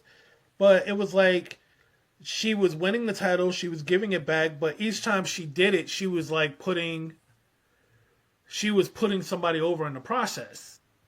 Mm-hmm. And then she went to the tag titles, and then she got them with Bayley, and elevated the Iconics, and elevated the Iconics, and then she went ahead and she ran it back with Naomi. Yep. And then, they both left the company. She goes to Japan. Naomi goes to TNA, where she becomes a heavyweight champion. And then she comes back somewhat elevated. And Mercedes is out there keeping herself elevated in AEW. So, I mean, we can talk trash about, they just left for whatever reason. But at the end of the day, like you said, there are a lot of names tied to Mercedes right now as people who may not otherwise be in the positions they were in without her being there. Yep. And that's just fact. That's just fact. Facts. Yep. She was over. Yeah. You want to know how over she was? The fans were calling her Ratchet. That's how over she was. And she was not. And she had a T-shirt that said, "I'm Ratchet. I'm not Ratchet," or some shit like that. Whatever. She said, I'm not Ratchet. Yeah. I should have bought that. I love that shirt. Yeah, but she that was came my girl. out. Yes, but she came out in Charlotte Flair's shirt, basically saying that you know, you got. If you're gonna do it, Charlotte had the shirt that says, "If you're gonna do it with Flair." She modified it to say, "If you're gonna do it like a boss." Yeah, I love that. I love that. That was awesome. Charlotte, take that shirt off. Take that shirt off. That's No, my Charlotte, shirt. take that mole off, Charlotte. Take it off. Oh. There goes that interview. There goes that interview. We ain't gonna see her. Oh well. We ain't gonna see her. It's all good. Big Andrade. He ain't gonna come over He ain't coming Yeah, either. Yeah, there 2 more people that'll never be on the show. God damn it. Thanks a lot. Selfish. You know what? Only think of yourself. Hey, I just if y'all don't know about Peacock and the network, y'all didn't know she had a mole. Hell, y'all might not even know Charlotte. Charlotte's been gone for a year now. Over a year now. Yeah. yeah. Breaking news: the Chiefs are down by 1 point. Was it another injury that put her out this time, or is she just ACL, like not? ACL, Yeah. MCL, PCL, There was a whole knee replacement. AEW, all that. ACL, PCL, BBL, what? all that. Oh yeah. Yeah. Oh, definitely. I Alright, just but- get myself so- into. Definitely never but it came on the was- show. It was God damn. definitely a good match. Hey Definitely Rick, tuned what's in. going on here?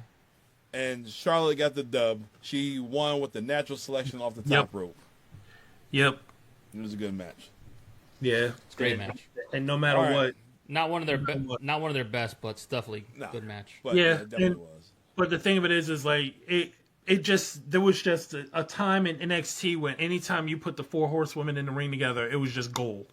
No matter who the combination was, it was always gold. Always. I agree. And the crazy thing is, they didn't even consider themselves as the 4 horsewomen until you see now one photo of them doing that.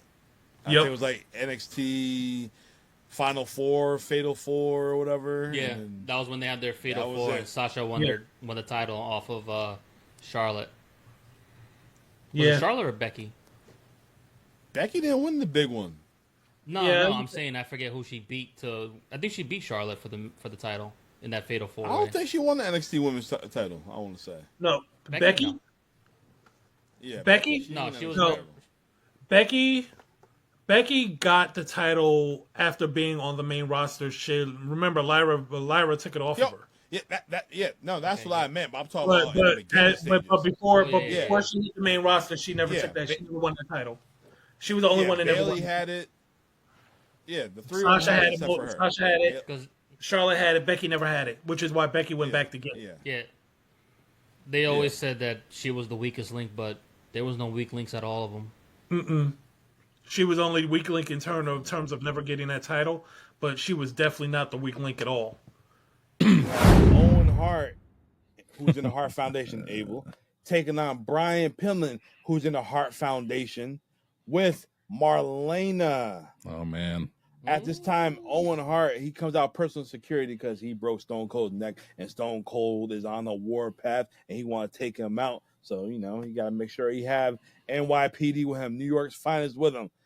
And Brian Pillman, he comes down to the ring with a sling, and he comes out with Marlena. Marlena is out here dressed as Tiffany from The Bride of Chucky, with the nose ring and all that leather and the blonde hair slicked back. I remember this outfit, and I got dehydrated many times watching this episode. Of You should have drank your Topanga and you'd been good. Anyways, Hey, I like those references. yes. Anyway, so Pillman I give gets on him the one mic. hand. Pillman gets on the mic. He says, while Dustin, referring to Goldust, was reading to Dakota the Three Little Pigs, Terry was squealing like a pig. Mark clip. Oh, Lord. Don't worry. It's going to pop up 1 hour and 16 minutes. He said the way that he broke 17. his arm, he said that he slipped out the shower. And, yeah, that's how he broke his arm. Think quick. and that he's gonna forfeit the match. So then we get that Sergeant Slaughter commissioner out there, and he said, "Where's your doctor's note?" "Oh, it's in the car." Like, who authorized you? You know, you able to fight? Oh, he just basically Pillman came up with every excuse. Next, you know, Sergeant Slaughter said, "Think fast." He threw the microphone, and Pillman caught it with his hand. Yep. And Starr said, "Both of you guys are gonna wrestle tonight. If you don't wrestle, none of y'all are gonna wrestle for the WWF again." Ooh. So all right, so Pillman takes off the sling, and after this, we get a match between these guys. And you know what? I'd never seen this match before. I thought it was gonna be how like Triple H and Shawn Michaels was gonna be in Lowell when they run in the ropes and all that stuff like that for the title, and Triple H become European champion. I thought it was gonna be like that. No, it wasn't like that. They had drop down hip toss, headlocks, shit like that. Just all the welcome to the introduction of professional wrestling. Like that's what it was. Like those type of maneuvers right there. Then we go to a commercial break. You see Owen Hart pissed off holding Marlena's purse. I guess. John, was it Marlena or was it Pillman who hit Owen Hart with the purse? That's a good point. I just want to instantly blame Marlena for doing something, and obviously Owen didn't like that, and they were just play wrestling, and this is when the match took a turn and was like, hey, I didn't like what your girl just did, so let's fight for real, and then it became nothing after that. Yeah, Jeez. So they start fighting for real, and then while the match is getting pretty interesting, okay, you got two Hart Foundation members fighting. We see Goldust come down to the ring. He attacks Owen. He attacks Pillman. And then after this, Pillman and Marlena, they take off. And then Owen, I won the match. I won it. Yes, I'm on to the next round. Brett, I dedicate this to you. Then out of nowhere, Stone Cold Steve Austin, he lays it in and he gives him what JR used to call it, a mud hole stomping or ass whooping, whatever. Stomping a mud hole. Stomping a mud hole, yeah. Stone Cold. He laid it in. So after this is the first hour of Monday Night Raw right here. Vince McMahon came in the ring. Stop it. What are you doing? The doctor says you can't compete. You could end up paralyzed. These people don't want you to end up in a wheelchair. We care for you. I care for you. You have to work through the system. See? TNA reference, the system. Years later. Anyways, long story short, Austin said, what I do is what I do. And no one in this business can tell me that I am the best in the world. I respect the fact that you care for me, but you can kiss my ass. Long story short. Stunner, Vince convulsing on the ground. And then NYPD, they handcuff him. Vince is laying on the ground, holding his neck. And while he's handcuffed, hands tied behind his back, he's giving Vince the fucking bird. Like that right there had Madison Square Garden go crazy. Yep. That shit was crazy right there. John, what's your thoughts on that? They had MSG in stitches, Dom. Yeah, that was a very heartfelt promo. You really believed it, and there's got to be a level of truth to what Stone Cold was saying at that moment. And you'd think it'd be a bigger pop, and it was a big pop. They could have mic'd MSG better, just an incredible moment. If you want to stack this incredible moment of this show against the incredible moment of the opposing Nitro, it'd be this one. Stone Cold beats Goldberg again. But no, it was just he ran scared because he had to retire. It was just a great moment in WWE history, a great moment in Raw history, and they replayed it so many times, but it holds up. It absolutely holds up, and it just brought more to the Stone Cold character, who he was and what he was doing, and there's a time that Vince on camera was actually rooting for Stone Cold Steve Austin. Yep. And they decided, like, you can't have the geeky old owner of the company saying, Stone Cold is cool, kids.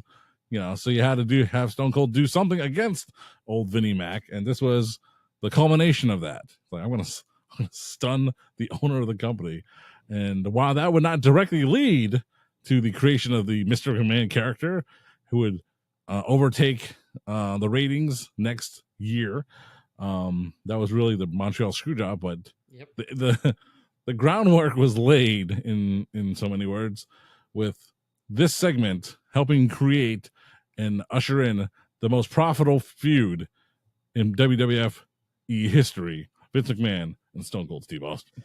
It's just I would crazy. say the most profitable rivalry in all of pro wrestling history. It's the best rivalry of all time. It's just crazy that we did not know at this time in 1997 that Vince McMahon was the owner. As we did not know that. Nobody knew that shit. There were obviously the dirt sheets and other people that knew that. Yeah, but you have to buy that. You're the casual fan, or we were regular fans. As a fan though, you could, it's kind of like how kids, like, they know things without ever being told. They know, and it's like, especially my kids that I don't have, they know things without being told. It's like, how did you figure that out? And it's like, it's not that hard. So back then, even if you did not know Vince McMahon was the owner of the World Wrestling Federation, you knew he was someone important. He was more than just an announcer. You knew that somehow. And did I know he's the owner? I probably did, but it just didn't really make that connection for me, So to have this done, yeah, I'll say it's still a surprising moment, a fun moment for fans of all backgrounds, whether you're a smart mark or a casual fan. It was something to pop for either way. All right, well, our next match, we have a tag team match. This is a random pairing, and I don't understand why it took place. We have the $1 Million Man, Ted DiBiase, and the Repo Man with Sensational Sherry taking on Virgil and El Matador, Tito Santana. No, you guys say you know why. Why? Okay, so short version. So Virgil beats $1 Million Man for the $1 Million Championship. Yes, well, the $1 Million Man hires Repo Man to get it back. Yep. Oh shit.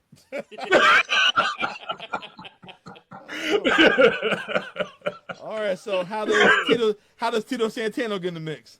I think he gets involved because Virgil had to get beat down to get that title back from him, and they went overboard. So that's how El Matador gets involved.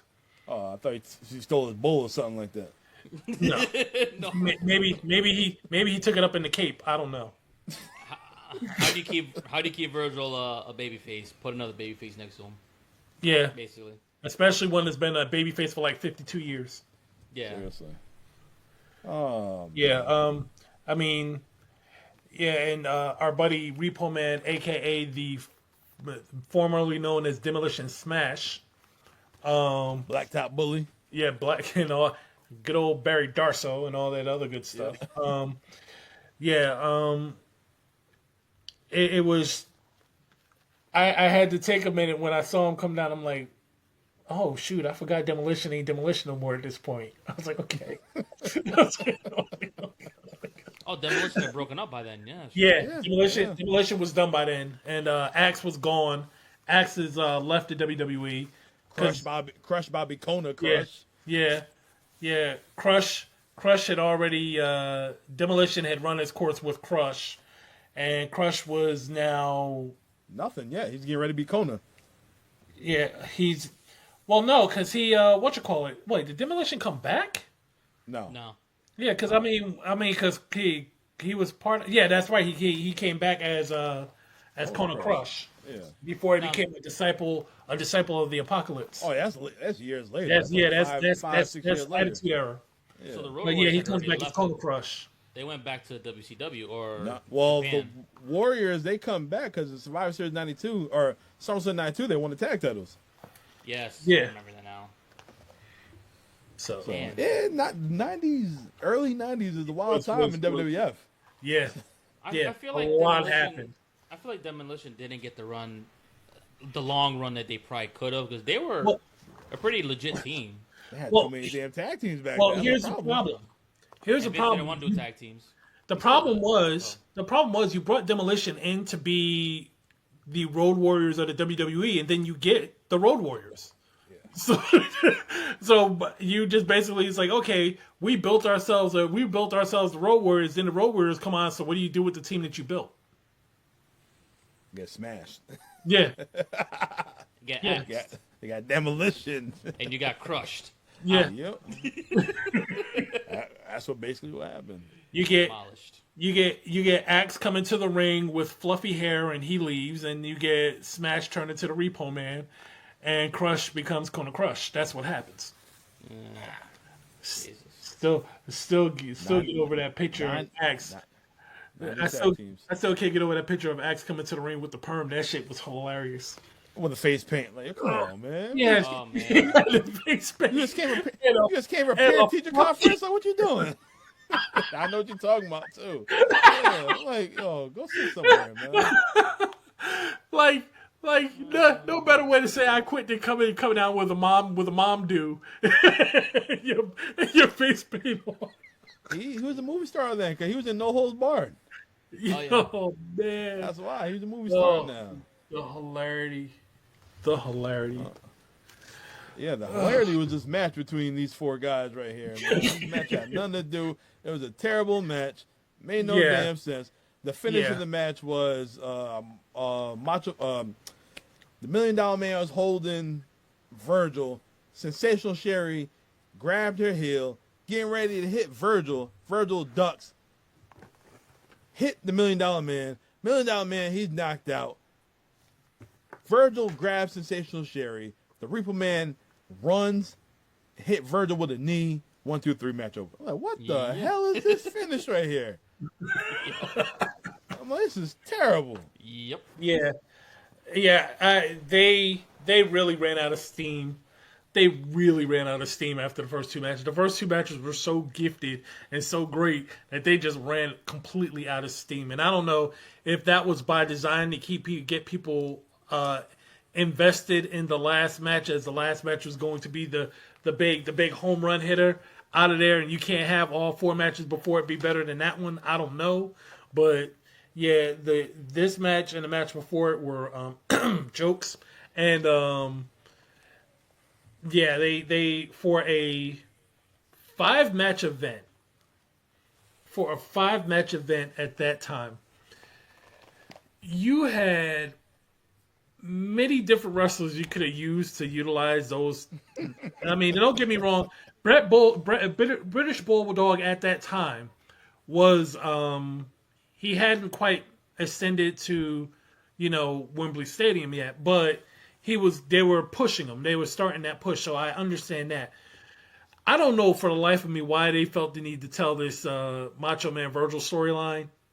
I really don't. I mean, when I first saw Virgil come out and he had on those candy cane pants, I was like, bro, are you kidding me right now? Like, what are we doing here? And they had tassels on them too. I'm like, what the? The 90s is all about tassels, bro. Come on, who thought that was a great idea? I mean, at least this time he came out with something that looked like boxing shorts, so we'll run with that. But it was like there were so many people that you could have gone with to at least have a filler match if that was what you were going to do. This story did not need to be told. You could have just left it at he got his title back and busted up Virgil. You didn't need to go any further than that. At this point, Tito Santana had been a mainstay of the 80s, and I guess maybe they just wanted to get him in there in this match. Arriba! Yeah. Arriba! So, I don't know, but the match was a waste of space. It was, it really was, and that's all I got to say about it. It really was. It was really not good. They tried. They did try though. I give them credit for that. That's all they can do. And I guess it's always good to see Sherry Martel. Always good to see her. Yes. But it was still a waste. It was really a waste. Flano, what do you think about this match right here? I agree. There was no point of it anymore. Like like you said, I already known about the whole him getting the belt back from Repo Man, and if they're continuing a storyline when they're not even going to push Virgil down the road, maybe they were thinking about it, and maybe something backstage happened where they didn't push him anymore. They could have put something else on there. I don't know. I really don't know what they could have done. I was just disappointed. Well, based on his later run in WCW as a member of the NWO, what they saw was that there was no reason to push him. Now, was Razor in there right now? Razor Ramon by now? I think he came in 92, I want to say. Yeah. Maybe late 91, early 92 before the Rumble. Yeah, I think if he's there, he's really early in the game. Really, really early in the game. Yeah. If Razor's on that roster, I would have found a spot for him because there ain't no way I'm not gonna let anybody not put some machismo on this pay-per-view. Yeah, because it really was bad. Seriously. I can't even. I'm trying, but I really can't. There's no redeeming qualities in that match at all. Yeah. All right. So our main event match: Undertaker and Hulk Hogan. Taker and Paul Bearer, they start beating on Hulk Hogan, but after that, Hogan he's immortal. Yeah. He hit both guys with a double noggin knocker, as Gorilla Monsoon would say. And Paul Bear's out the ring, and Hogan he's running course with Undertaker, but everything he does to Undertaker, the Undertaker just blows it off. Yeah, seriously. And it's crazy. I've never seen it before. Hogan took his bandana off. He put it in Undertaker's face or his mouth. He stuffed it in his mouth. Yeah, that general area right there. And Hogan bit him, and Undertaker, he didn't even sell it. Yeah. That's crazy. Like, well, never seen that before. Undertaker also hit him with a clothesline. When Undertaker got swung into the ropes, he hit him with a clothesline, and Undertaker just did this.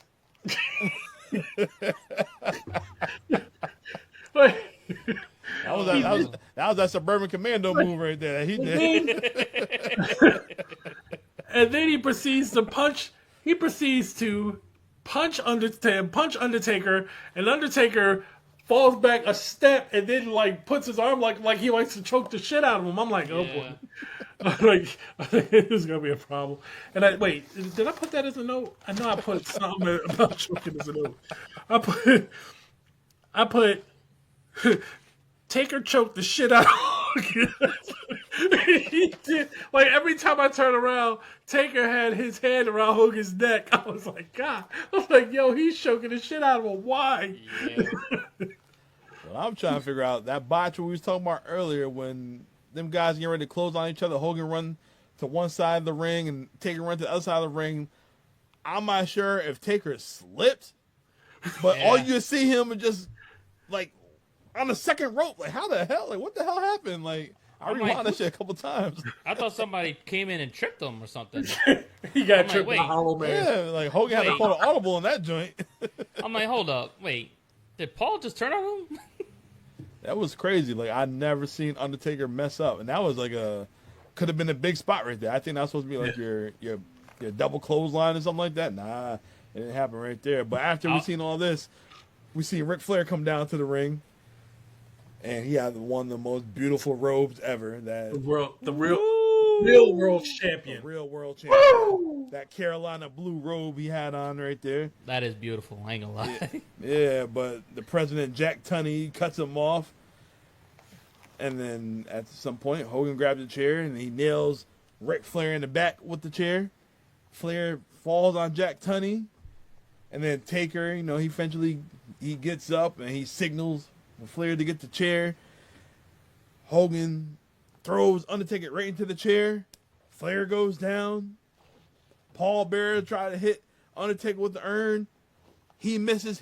Paul Bearer tried to hit Hogan with the urn. He misses and hits the Undertaker. Undertaker knocks out pallbearer. He takes the remains, the ashes, he throws it in the Undertaker's face, and then he wins with a roll up. Undertaker's blinded, and Hulk Hogan is your new champion again for the 4th time. Wow, what a match! Yeah. Yeah. With the roll up, I was like, wow. What a match. Hogan was blinded, or Taker was blinded. But his ass could hear. You see Jack Tunney. Look, Jack Tunney. but his ass can hear. Yeah. He could hear 1. He could hear 2. He could hear 3. Oh Lord. Well, that was it. The show. This 5 Texas matches. Tuesday. Or 5 this, matches. like I said, Hogan was my childhood idol. I respected the man. But when he made when Bubba the Love Sponge made those comments and released everything that came out, it really did hurt. Because, basically, one of the main ones that supported Hulk Hogan was all the African Americans. Hogan was, It was cool. Hogan with the one with the bandana and the do-rag. Hogan with the chain and the, he rocking Jordans and whatnot. Hogan was cool. Hogan did movies. He was doing everything. But as a black man, it definitely did hurt. I'm not going to lie. And, after, they say time heals all wounds. Some of us gave him another chance. And then he does some other fucked up shit, like I said, with the rep. And, now it's back to this point again. Like, all right. Like, okay, Hogan, you just ruining everything for everybody right here. But I still appreciate what you did for the business. I still appreciate Hulk Hogan, the character. But I'll say it on camera here, Terry Bollea, you're a piece of shit. I'll say that. I still like Hulk Hogan. I like Hulk Hogan, the character, because you were my childhood. I have a picture of you. Well, I have a picture of myself dressed as you. I want to be you, but Terry Bollea, you're a piece of shit. That's my point of view. Yeah. Yeah, that's basically it. It's sad to say when they say don't meet your heroes, man. Unfortunately, man, Hulk, you ended up being one of those guys I don't know if I ever want to meet. I know it's controversial. It's not really what I want to say, because I want to meet all of the wrestlers, no matter what they've gone through in life. But some of the shit I've been hearing and seeing is just like, I can't. I just can't. I can separate, like I said, I'll separate the man from the character, but I don't know how far I'm going to go anymore. I think just strict the character, but even that, I just might change the channel for a first time. So my final question for tonight's show is your final thoughts on Hulk Hogan and his legacy in pro wrestling. And I'll kick it off. Hogan was an icon. He still is an icon to this business. A lot of guys like The Rock, Roman Reigns, and whoever else, John Cena, they all looked up to the icon Hulk Hogan. You were a trendsetter. You won the first wrestlers to become an actor, even though it really didn't work out in your favor. And other guys like John Cena, Roddy Piper, Batista, and Dwayne "The Rock" Johnson, they followed your footsteps, and they did that. You are a trendsetter. You are, one of the guys, one of Mr. WrestleMania, one of the guys who, put on the damn show every single year. And you changed your role in '96. You became a heel. You became one of the top villains in professional wrestling. You were the number one heel, but you were the cool bad guy that people still looked up to in the NWO. And you put over Goldberg, DDP, and everybody else in WCW at that time. And you were the face of WCW and WWF, whatever you want to call it. You were the guy. Hell, you even trying to make a comeback in TNA, in which we followed you too. You did a damn thing. Your legacy in pro wrestling is cemented. You are a Hall of Famer. You deserve, everything in the professional wrestling. Everybody, should acknowledge you for everything that you did. But, Terry Bollea, you're a piece of shit. There you go. Who wants to go? I'll let John go, man. It's not the Terry Bollea retrospective. But it's said once, it's said many, many times, over and over and over again.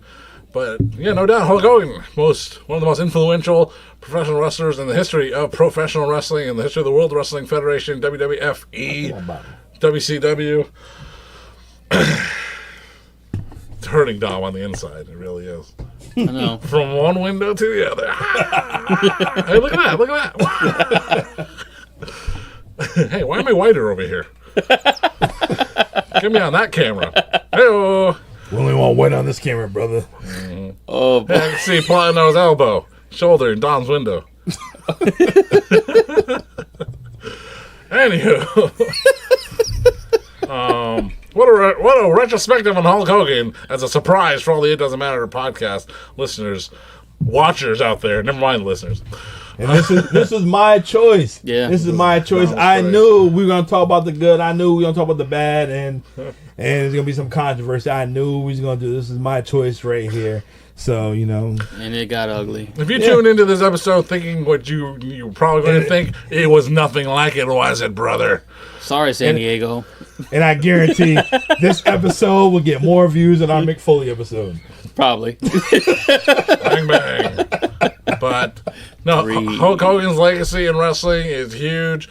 I mean, I'm still buying figures and merch and things of his till this day. His legacy is strong.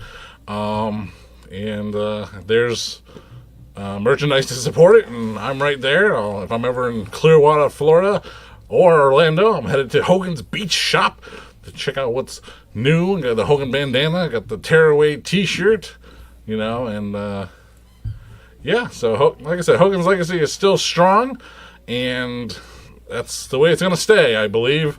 And even if he made an appearance at the Republican National Convention, hey, man, there's people on both sides of the aisle on that one. Dana White, Kid Rock, so many others. Kid Rock, the WWE Hall of Famer Kid Rock, that is. Yep. And so many. It is what it is. And as Hulk Hogan's tattoo says, I am what I am. Abel. Immortal? Oh, man. I don't know. It's tough for me. I mean, like you said, his legacy is always going to be cemented in the wrestling world, so there's nothing going to change that. As a man, I'll never look at him the same, and it's hard, especially when you talk about the whole Jay Briscoe thing. He actually went out his way to apologize and to, ask for forgiveness and did the work to show that he had remorse. He actually cared, and what he did was wrong. And Terry just tried to blame it on somebody else. Like, dude, you fuck up, you fuck up. I tell that to some of the guys at work. When you fuck up, just admit it. It's better to just admit it now, and that way you don't have to deal with it in the past, in the future. Because in the past, it is what it is. But if you just keep lingering on, it's never going to go away. So I fucked up, and that's it. That's all you got to do. Unfortunately, he just wasn't a man enough to do that. He was always the man to overcome all the odds and all that, but this isn't a wrestling match, bro. This is real life, and sometimes you just got to literally just be honest with yourself and admit when you're wrong, because a lot of us see that, and we treat you a different way, and unfortunately you never went to the side that we thought you would. So, Hulk Hogan, go fuck yourself. But I didn't know I was being recorded, brother. Go fuck yourself. Oh, Lord. Well, this concludes our Hulk Hogan episode. Like I said, it's going to be the good, the bad, the ugly, and the controversy. And this is what it was right here. But next week, we're taking it back to 2012, the three of us, and we're trying to get Rose on the show next week. we was in Providence, Rhode Island, and we went to, well, me and Abel and Rose's first Ring of Honor show. John, was that your first Ring of Honor show? Hell no. Oh yeah, because you seen my man, what's his name? Eat my sperm, bitch. I'm a Ring of Honor loyalist for a very long time. All right, well, this is our first Ring of Honor show because we like, oh, these were all the guys from WWE. That's where they was at. So we're going to go check them out. So all Dom had to mention was Jay Lethal, and I was in because I remember him from the Black Machismo because you knew he was the guy. Yeah, so we went to our first Ring of Honor show in 2012, Boiling Points, and we're going to talk about that next week. And I'm going to go through the card right quick. We're going to break it down like how we do every week, but here we go right quick. We have Roderick Strong. You might know him as Mr. TNA, Mr. ROH, whatever you want to call him. What? What was he? The Messiah of the Backbreaker? Yes. You might know him from the Undisputed Era or in the Undisputed Kingdom and whatever. Kingdom, yeah. He went against Mike Mondo. John, who's Mike Mondo? Mikey! Yes, from the Spirit Squad. All right, in the next match, there's a four-corner survival match for the Ring of Honor contract. And you might know some of these names. There's a guy named QT Marshall. Ooh. That's him. Going against Matt Taven. Boo. Antonio Thomas, who I really don't remember who that is. He's one of the Heartbreakers in WWF. And Vinny Marsaglia. Mushroom sauce. Yes. Vinsanity. For the righteous. The righteous. Nice. In the kingdom. Old school kingdom. Our next match, we have Adam Cole, baby, going against Brutal Bob Evans in a Proving Ground match. And a Don't Touch My Butt match. And then another match after this, we have Charlie Haas going against Michael Elgin. I remember this. Where the hell Michael Elgin at, man? He's still in his Hulk Hogan situation? A battle of the two guys who can't control their anger. Oh, Lord. Yep. And we also have R.I.P. Jay Briscoe. We have the Briscoe brothers, Jay and Mark Briscoe, going against Scum, Jimmy Jacobs, and Steve Carino. I'm never going to financially recover from this. Oh, my wife doesn't find out. Greatest line of all time. Yep. We also have a 2 out of 3 falls match. We have Jay Lethal, Black Machismo, whatever you want to call him, Mr. AEW right now, going against the psycho sociopath. What's his name? Tommaso Ciampa. The Sicilian psychopath, Tommaso Ciampa. With R.D. Evans. Barrister R.D. Evans. Yes. And then after this, we have a mixed tag team match. We have Eddie Edwards and Sarah Del Rey going against Mike Bennett and Maria Kanellis. Wee. Yes. And in the main events, anything goes for the Ring of Honor Championship.